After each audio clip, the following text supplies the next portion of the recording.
The first question of the vectors portion of the exam says, given these three geometric vectors off to the side, sketch the following. Part A says, the sum of A and C. So what I'll do is I'll redraw both vector A and vector C, and I'll reposition them without changing their magnitude or direction so that they're placed tip to tail. When adding vectors, placing them tip to tail helps you see where the resultant is. So notice in my diagram, I have the vectors placed tip to tail. So the resultant of A plus C would go from the tail of A to the tip of vector C. And now let's do part B, which asks us to find the difference of two vectors. The easiest way to do that is to think of it as an addition problem so that we can place them tip to tail as well. So I could rewrite this question instead of B minus C, we could think of it as vector B plus the negative of vector C. That's an equivalent expression. And now that I'm adding two vectors, I can just place them tip to tail. So I want to take vector B, which I've redrawn and I'll reposition down here. And to that, I want to add the negative of vector C. Well, the negative of vector C just means the opposite of vector C. Keep its magnitude the same, but have it go in the exact opposite direction. And then I'll take that vector and place its tail at the tip of vector B. And now that B and negative C are placed tip to tail, I know the sum of those two vectors would go from the tail of the first vector, vector B, to the tip of the second vector, vector negative C. So this blue vector is the vector B plus negative C, which I could just write as B minus C. And then part C, we have a scalar multiplication involved. I need to do negative a half of vector C plus vector B.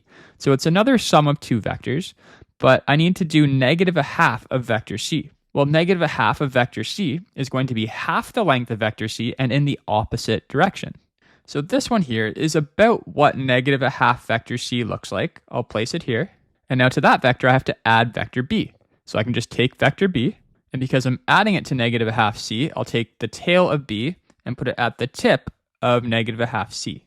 And now that they're placed tip to tail, right here, the resultant of the sum of those vectors will go from the tail of the first vector towards the tip of the second vector. So there's our resultant. All right, that's the first question of the vectors portion done. Let's move on to the second question, which says, in this hexagon ABCDEF, opposite sides are parallel and equal. That's important. So meaning like those two sides are parallel and equal, those two sides are parallel and equal, and same with these two.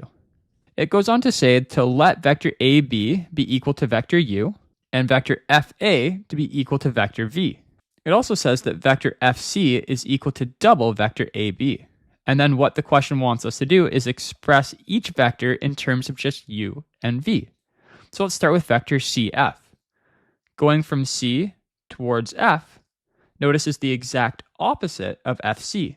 So it's the opposite of 2U, which is negative 2U. Next, we want vector FB, which I've represented with that purple vector. Notice, the way it's constructed, that's exactly equal to the sum of vector V and vector U. Vector V and U placed tip to tail are equal to vector FB. So I can say it's equal to just V plus U. Next, we want to do vector BC. I'll draw a purple vector for that as well. To be able to express this vector in terms of just U and V, I have to get from the start of the vector, so point B, to the end of the vector, point C, by tracing along vectors that are just equal to scalar multiples of U and V. So to get from B to C, I could go negative U plus negative V plus 2U. And then collecting my like terms, 2U minus U is just U. So I would have U minus V. And lastly, I want vector dA. To get from D to A, a path that I could take using only U's and V's, I could go from D to C, which notice is exactly equal to vector V. So I would go vector V plus the opposite of FC, so plus negative 2U, then plus vector V again. Those three vectors added together are all tip to tail, so it goes from vector D to vector A. So that was V plus negative 2U plus another V. And then adding vector V with vector V is equal to 2 times vector V. So this is 2V minus 2U. So there are my 4 answers to this question. Let's move on to question 13, where we have to do some operations with some algebraic vectors. Question 13 gives 3 algebraic vectors in component form and then says calculate the following if possible. If not possible, explain why. Let's start with part A, which says do vector b minus 2 times vector c. So I'll rewrite those vectors in component form, and then I'll distribute the 2 into the second vector and then perform the subtraction after. And now to get the difference of these 2 vectors, I just have to subtract their corresponding components. So the x component of my answer, just subtract the x components, 1 minus negative 2. And then to get the y component, I would do 5 minus negative 6, and the z, 4 minus 0. So the final result would be the vector 3, 11, 4. Part B asks me to find the magnitude of the projection of vector b onto vector c. To calculate that, I could use the formula for the magnitude of that projection, which would be finding the dot product of those 2 vectors, taking the absolute value of that dot product, because we don't want a negative answer when we're doing a magnitude, and then dividing that by the magnitude of vector c. So I'll start by going ahead and calculating the dot product of vector b and vector c. When finding the dot product of those 2 vectors, it's called the scalar product because we'll get a scalar answer. And we find that scalar by finding the sum of the products of their corresponding components. So I multiply the x components, 1 times negative 1, plus multiply the y components, 5 times negative 3, plus multiply the z components, 4 times 0. And I want the absolute value of this answer. And then I'll divide that by the magnitude of vector c. And I can find the magnitude of that vector by doing the square root of the sum of the squares of its components. So I need to add negative 1 squared plus negative 3 squared plus 0 squared. And then simplifying this whole expression, in the numerator, I have negative 1 plus negative 15 plus 0. That's negative 16. And then taking its absolute value, that's 16. And then in the denominator, I've got 1 plus 9, which is 10, so I have root 10. We could rationalize that answer by multiplying top and bottom by root 10, giving me 16 root 10 over 10, and 16 over 10 would reduce to 8 over 5. Moving on to part C, I'm just calculating a dot product, a dot c. So I'll rewrite those vectors in component form, and then to find the dot product, I just find the products of their corresponding components and add those products together. Multiplying the x's, 4 times negative 1, plus multiply the y's, plus multiply the z's. When I simplify this, I have negative 4 plus 6 plus 0, which is 2. And then in part D, I can see this one's not going to be possible. The reason why is because I have vector A squared. You can't square a vector, right? Squaring something means multiplying it by itself, but when multiplying vectors, you can only do dot or cross, and that doesn't make it clear whether that's dot or cross. Moving on to part E, it asks us to find the cross product of vector A and vector C.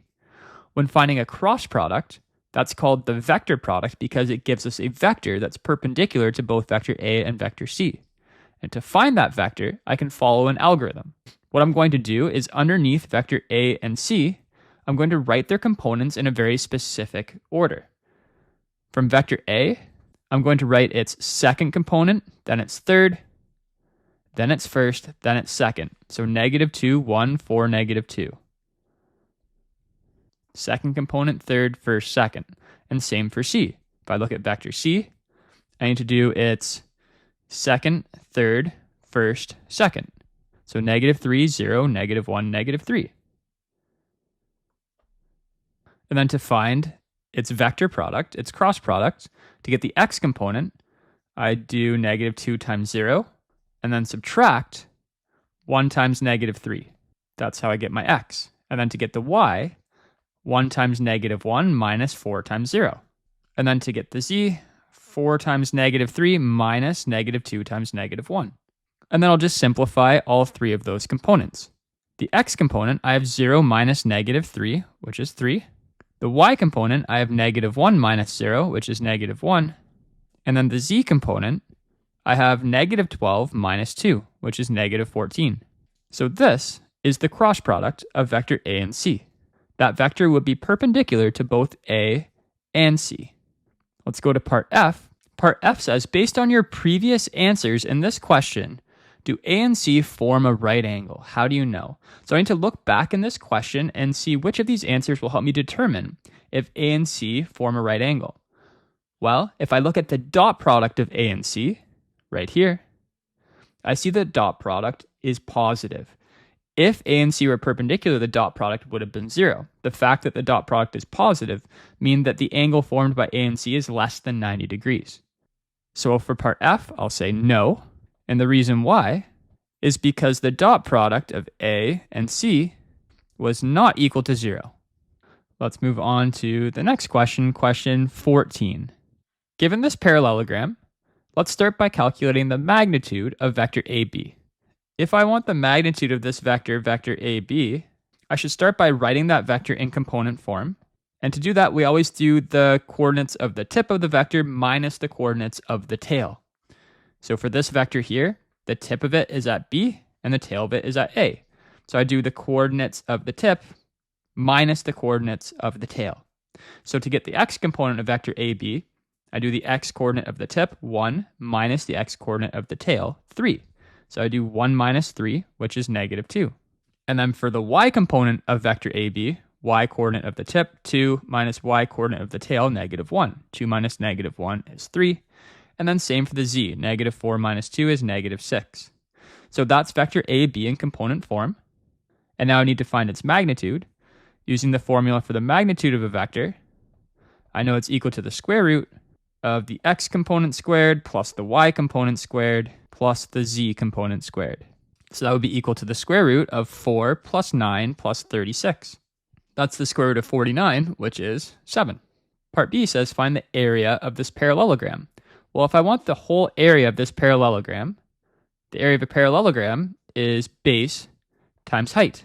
If I want the height of this parallelogram, I would have to use some trigonometry, but luckily, instead of having to do that, we can use a property that tells us that the magnitude of the cross product of two vectors that form this parallelogram, so for example, vector AB and vector AD, right, as long as the vectors are tail to tail with each other, they could form a parallelogram. If I find the magnitude of the cross product of those two vectors, what that actually does, it actually does base times height of that parallelogram for me. So I'll just find the magnitude of the cross product of AB and AD. And if I want the cross product, I'll need both vectors in component form. I've got AB already, but I'll also need AD. So for AD, do all the coordinates of the tip minus the coordinates of the tail. And if I do that, I would get negative 2, negative 1, 6. And now finding the cross product, I can follow the algorithm. Underneath AB, I'll write second, third, first, second. So 3, negative 6, negative 2, 3. And then same thing under vector AD. Second, third, first, second. And now I'll find the cross product. The x component would be 3 times 6 minus negative 6 times negative 1. That's 18 minus 6, which is 12. Then for the y, negative 6 times negative 2 minus negative 2 times 6. That's 12 minus negative 12, which is 24. And then lastly, the z component, negative 2 times negative 1 minus 3 times negative 2. That's 2 minus negative 6, which is 8. So that's the cross product. If I find its magnitude, that will give me the area of the parallelogram formed by those two vectors. To find its magnitude, I just do the square root of the sum of the squares of its components. And if I evaluate this, I get the square root of 784, which is 28. So the area is 28 units squared. And part C of this question says calculate the measure of angle A in degrees. Well, since I already have two vectors that are tail to tail, right, I have these two vectors AB and AD, those are tail to tail at A, I can use the dot product to solve for the missing angle. Based on the dot product formula, I know that AB dot AD would be equal to the product of their magnitudes times cosine of the angle between them. Rearranging for cos theta, I would see that cos theta is equal to the dot product of the two vectors divided by the product of their magnitudes. And now what I'll do, I'll use the two vectors AB and AD. Maybe I'll copy their components down here so I can reference them easier. With those two vectors, I'll find their dot product by finding the sum of the products of their components. So the dot product would be negative 2 times negative 2, that's 4, plus 3 times negative 1, which is negative 3, plus negative 6 times 6 is negative 36. finding that sum, I would get negative 35 as the dot product. And I have to divide that by the product of the magnitudes. I think I already have the magnitude of AD somewhere. No, I have the magnitude of AB. The magnitude of AB was 7. And I have to multiply that by the magnitude of AD. The magnitude of AD would be the square root of the sum of the squares of its components. Negative 2 squared plus negative 1 squared plus 6 squared would be 4 plus 1 plus 36. That would be 41. So the square root of 41 is the magnitude of vector AD. And then to solve for the angle, I can just do the inverse cosine of this ratio. And the fact that the dot product was negative tells me we're going to get an angle bigger than 90. Using a calculator, I figure out that the angle is about 141.3 degrees. All right, so that is the end of that question. Let's move on to the next one, which is an application of geometric vectors. Question 15 says a pilot flies on a heading of north 10 degrees west with an airspeed of 260 kilometers per hour. So let me start by drawing that. I'll draw the airspeed vector going north and then 10 degrees towards west. This vector represents the air velocity. That's the velocity within the air. But the ground velocity, which would be a resultant of this air velocity with some wind velocity, is 310 kilometers an hour at a bearing of north 20 towards east. We want to find the magnitude and the direction of the wind. Well, this air velocity plus the wind velocity would equal the ground velocity. So I can draw in that missing wind velocity. I'll do that in purple.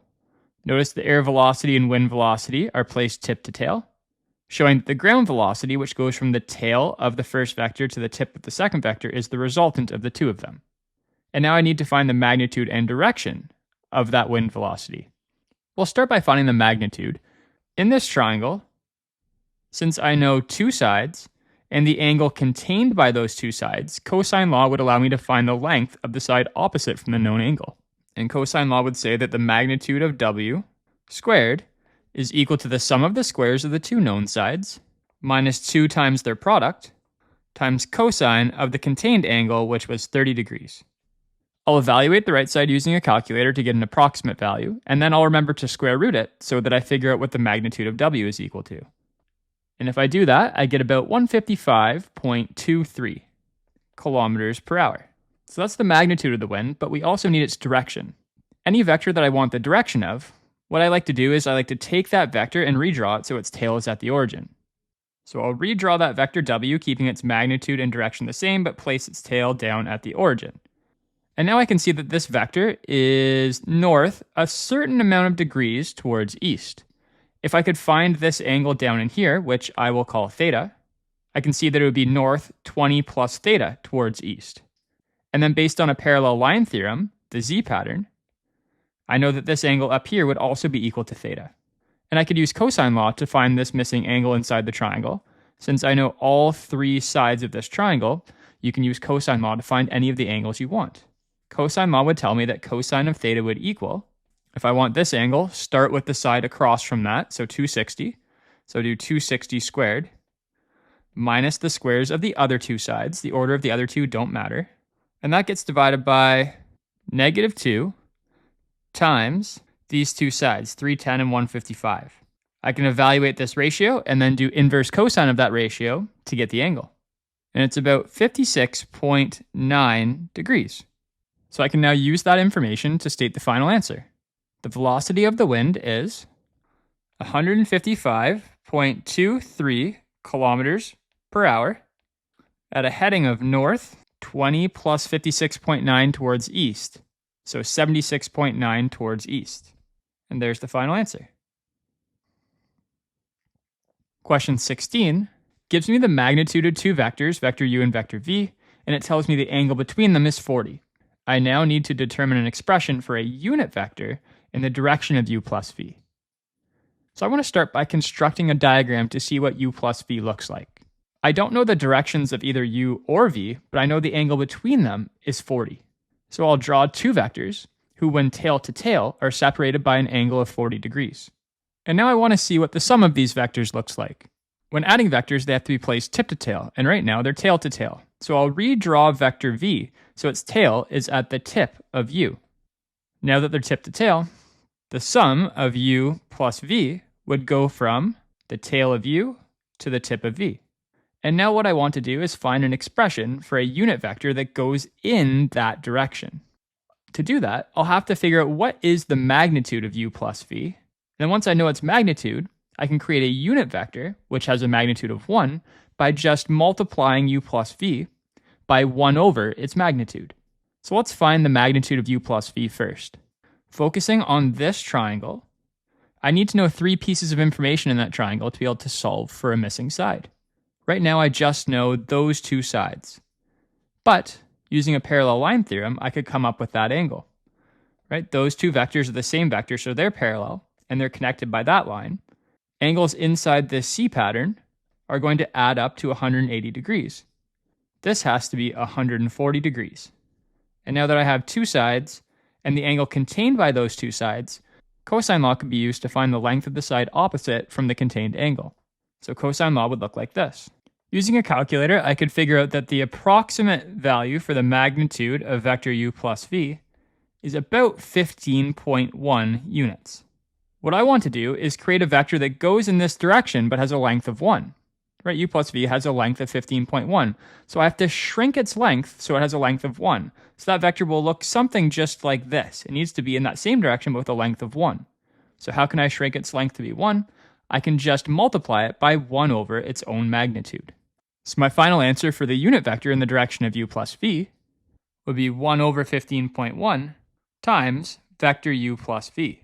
Now let's move on to the last section of the exam where we work with equations of lines and planes. Question 17 says find the vector equation of each of the following lines. Part A says the line passing through those 2 points. Well, the vector equation of a line, I need to know a position vector, which is a vector that goes to a point on the line, and I need to know a direction vector, which is a vector that goes parallel to the line. So my position vector, which I can call vector r0, could be the vector that goes to either point P or point Q. I'll make it go to point P, so the vector 2, 5, 4. And the direction vector needs to be a vector parallel to the line, so I can find a vector that connects point P to point Q. Either PQ or QP would be fine. I'll choose PQ. And to find the vector that connects point P to point Q, I do the coordinates of the tip minus the coordinates of the tail. Starting with the x's, -3 minus 2 is -5, 1 minus 5 is -4, and 5 minus 4 is 1. So I could use that vector, or I could common factor out a -1 from this, and use the vector 5, 4, -1. Your direction vector always needs to be reduced. Now, I don't know if this reduces it, but I like to have the x component be positive, so I'll use this version of the direction vector, 5, 4, -1. You always have to leave the position vector exactly as it is, but you can reduce a direction vector. So my final vector equation would look like this. The resultant vector would equal, we start at the position vector 2, 5, 4, and then we can add any scalar multiple of the direction vector, and that would result in a vector that goes to a point on the line. That's why it defines that line. Now let's do part B, where it says it has the same x-intercept as this line, and the same z-intercept as this line. While looking at the position vector of the first line, its position vector is 3, 0, 0. 3, 0, 0 is a point on the x-axis, so that is the x-intercept. But the second line, I don't know what its z-intercept is, so I'm going to have to solve for it. I'll start by writing the parametric equations of that line. To calculate x, it would be equal to 6 plus 3t. To calculate y, it would be -2 minus 1t. And for z, it would be -3 plus 8t. At a z-intercept, the x and y coordinates would be 0, so I'll set them equal to 0. If I solve for t in both of those equations, I get a t value of -2 for both equations, which means if t is -2, it makes x and y be 0, so that would be a point on the z-axis. Let me figure out what the z-coordinate is when t equals -2. So just take -2, sub it in for this t. And I would figure out that the z-coordinate, -3 minus 16 is -19. So my z-intercept is the point 0, 0, -19. So now this is just like the previous question, where I now know 2 points that are on my line. So I can write the vector equation of the line using a position vector. I'll say r0 equals, I'll make the vector that goes to the x-intercept of 3, 0, 0. And I also need a direction vector. I'll find the vector that connects the x-intercept to the z-intercept. Let's find vector, we'll call it zx. So I'll do the coordinates of the tip, the x-intercept, minus the coordinates of the tail, the z-intercept. 3 minus 0, 0 minus 0, and 0 minus negative 19. That gives me the vector 3, 0, 19. So the vector equation of the line would equal the position vector plus t times the direction vector. And 3, 0, 19 does not reduce. So there's my final answer. Moving on. Question 18 says find the vector and scalar equation of each of the following planes. Part A, the plane passing through those 3 points. If I want the vector equation of a plane, I need 2 direction vectors and a position vector. My position vector is easy, just pick the vector that goes to any of those 3 points. I'll pick the one that goes to point P. And now I need 2 vectors that are parallel to the plane, but not parallel to each other. So I'll choose vector QP, and then do the coordinates of the tip minus the coordinates of the tail to get the vector 5, negative 8, negative 6. And then I need another vector parallel to the plane, but not PQ, because that would be parallel to QP. So I think I'll do RP, and then do the coordinates of the tip minus the coordinates of the tail, giving me 6, 0, negative 12. And this one has to be reduced. I'll common factor out a 6, and then I'll use 1, 0, negative 2 as my second direction vector, giving me the vector equation of the plane to look like this. The position vector plus a scalar multiple, I'll pick s, of the first direction vector, plus a second scalar multiple, I'll choose t this time, for my second direction vector. So there is the vector equation of the plane, and now I need the scalar equation. The scalar equation looks like this, where the coefficients a, b, and c are a vector perpendicular to the plane. It's a normal vector. And to find that normal vector, I just cross product the 2 direction vectors. So I'll use these 2 direction vectors and find their cross product. So underneath direction vector number 1, remember the order is you do second, third, first, second. And under the second direction vector, same thing, second, third, first, second. And then I'll do 16 minus 0, which is 16. Negative 6 minus negative 10, which is 4. And 0 minus negative 8, which is 8. And with this normal vector, we can also reduce it. I'll take out a 4, giving me a normal vector of 4, 1, 2. I'll use that reduced version as my a, b, and c in the scalar equation. And now I just have to solve for d. And I can solve for that d value by taking any of the points that I know are on the plane and subbing it in for x, y, and z. I'll pick point P as my x, y, and z values. If I solve this, I would get a d value of negative 18, which gives me my final scalar equation of the plane to look like this. And now let's go on to part B, where it says the plane parallel to the xy plane and through this given point. We'll start with the vector equation. The position vector will go to the point that we know is on the plane, the point 4, negative 2, 7. And then my 2 direction vectors just need to be any vectors that are parallel to the xy plane, so they can't move in the z direction. So for example, the vectors 1, 0, 0 and the vectors 0, 1, 0 are both vectors parallel to the xy plane because they don't move in the z direction. I made their z components both 0. And I also made sure that these vectors were not parallel to each other. So my vector equation of the plane would look like this. The position vector plus s times the first direction plus t times the second direction. And then for the scalar equation, we could go through the same process as part A, where we cross product those direction vectors to get a normal vector and then sub it into the scalar equation, solve for d. But there's a shortcut. If it's parallel to the xy plane, we know that it is never moving in the z direction. So whatever the z coordinate of that point is going to be the z coordinate of all the points that are on that plane. So this plane can actually just be defined based on its z coordinate. We could just say z is equal to 7. And that's the same answer that we would get if we did the whole process that I explained. We would just get z equals 7. Moving on to 19, it says solve the following systems of equations. If it's an inconsistent system, give proof, explain how you know. The first system of equations, I can see I have two lines, right? They both have a position vector and one direction vector, so they're both lines. If I analyze their direction vectors, these two direction vectors, because they're not scalar multiples of each other, they're not parallel to each other. So these lines are not parallel, which means they either intersect at a point or the lines are skew and do not intersect at all. How we figure that out is first by writing their parametric equations. And now I want to figure out, is there any x, y, z point that they share? So what I'll do is I'll set their x, y's, and z's all equal to each other. So setting the x is equal to, I see that negative 2 plus 5s should be equal to 5 minus t. And I'll do the same thing for the y's and the z's. And now I'll simplify each of these equations, getting the constants on the left and the variables on the right. And now what I have to do is pick any pair of these equations to isolate one of the variables. I think I'll pick equation 1 and 2 and use those to isolate t. So I'm going to have to multiply this equation 1 by 2 so that the t's will eliminate when I add their equations. When adding the like terms in these two equations, adding the constants, I get negative 22.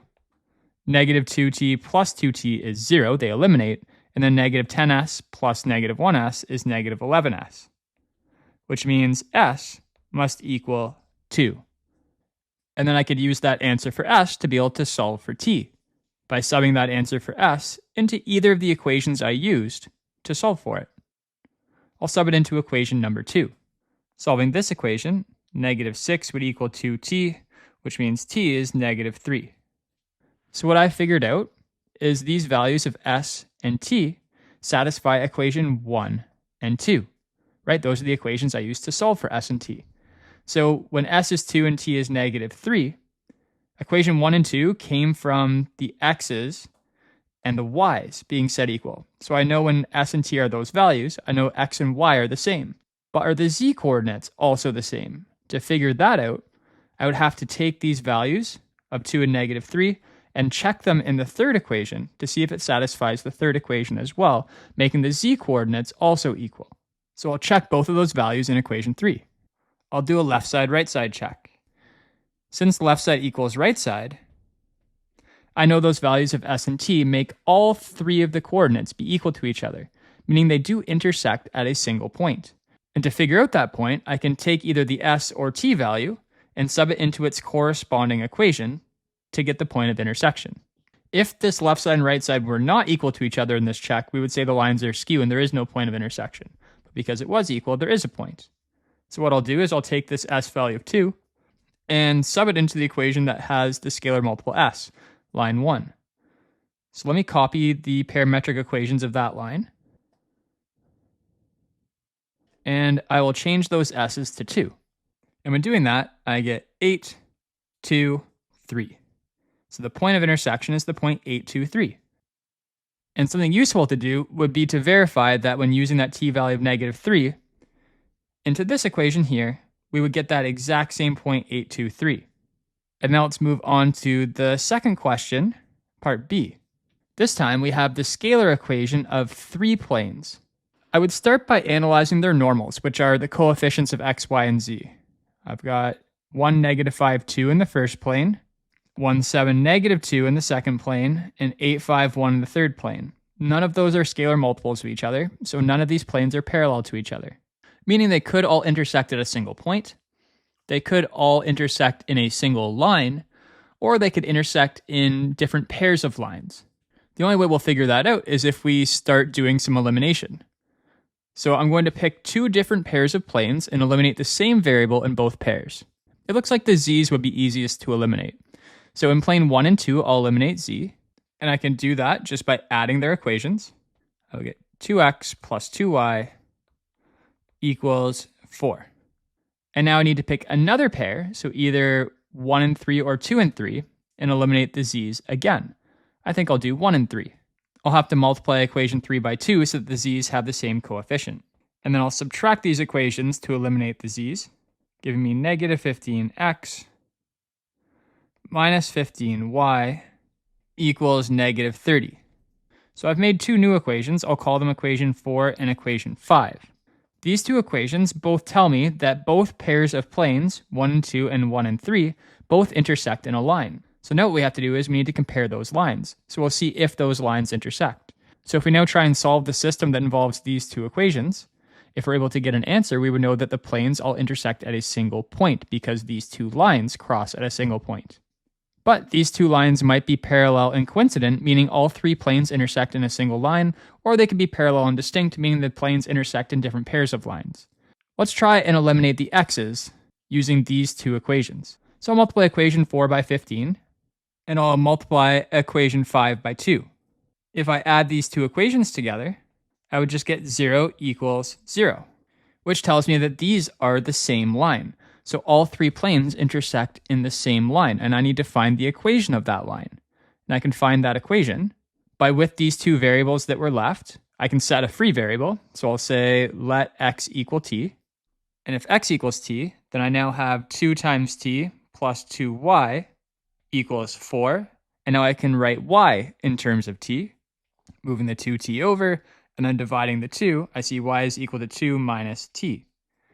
So I now have an expression for both x and y in terms of t. I can take those expressions and sub them into any of the three planes and then get an expression for z in terms of t.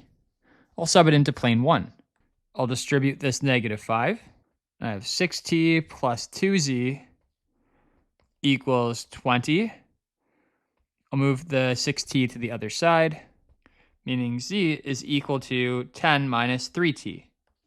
So I basically have the parametric equations of the line of intersection.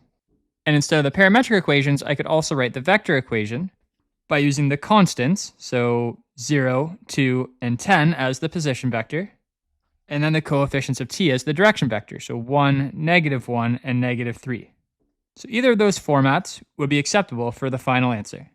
And now moving on to the very last question of the exam, it says find the distance between this point and this plane. So drawing a little diagram, we've got some point that is not on the plane, and we want the distance from that point to the plane. And of course, we want the shortest distance would be in a direction perpendicular to the plane. So how we do this is we have to find some point somewhere that is on our plane. So we can find any point on the plane. I'll label a point over here. We'll call it point Q, and I'll find the coordinates of that point Q by subbing in anything I want for 2 of the coordinates in the equation of the plane and then solving for the third. How about I let x and y be 0 and then solve for z? If I solve this, I get z equals -3, so point Q is the point 0, 0, -3. So if I found the vector that connects point Q to point P, and I found its magnitude, that would be a distance between the point and the plane, but not the shortest distance, right? It's not necessarily in a perpendicular direction. So what I have to do is use the normal of the plane.